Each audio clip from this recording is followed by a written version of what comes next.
আমার নবী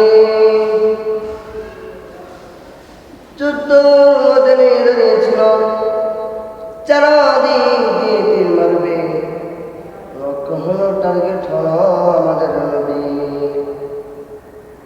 যেই নবীর মা নাই গো বাবা নাই, এমনি সময় আমার নবীর আদরের সাহাবী হযরতে তালহা রাদিয়াল্লাহু তাআলা আনহু আমার নবীর সামনে এসে এমনি ভাবে বুকটা পেতে দিলেন।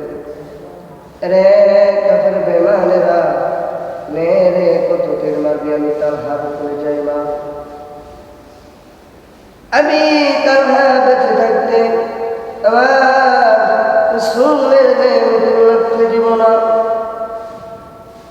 এমনি সময় কে পড়ে তীর মারতেছে, তালহার উপরে যেটা ছিদ্র করে পিছন দিয়ে বের হয়ে যেতেছে।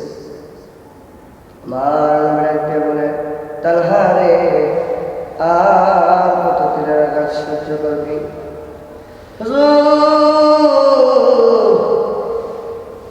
যতক্ষণ পর্যন্ত বিন্দু মাত্র শরীরে রক্ত থাকবে, ততক্ষণ পর্যন্ত আমার রাসূলের গায়ে আমি তীর লাগতে দিব না। এমনি সময় একটা তীর তালহার ডান দিক দিয়ে মারার পর বাম দিক দিয়ে কলিজাটা ছিদ্র করে বাম দিক দিয়ে বের হয়ে গেছে। এবার এমনি সময় তালহা দুই কদম সামনে আগানোর পর এবার রাসূল ডাকতে বলে, তালহা রে, কেন রে তুই সামনে আগালি? ওই দেখে শক্তিশালী কাফের আমাকে মুখ্য করে তীর মারতেছে। হুজুর, আমি তালহার কলিজা মানব বলে গো হুজুর, আমার কলিজাটা ছিদ্র করে আমার রাসূলের গায়ে গিয়ে লাগতে পারে।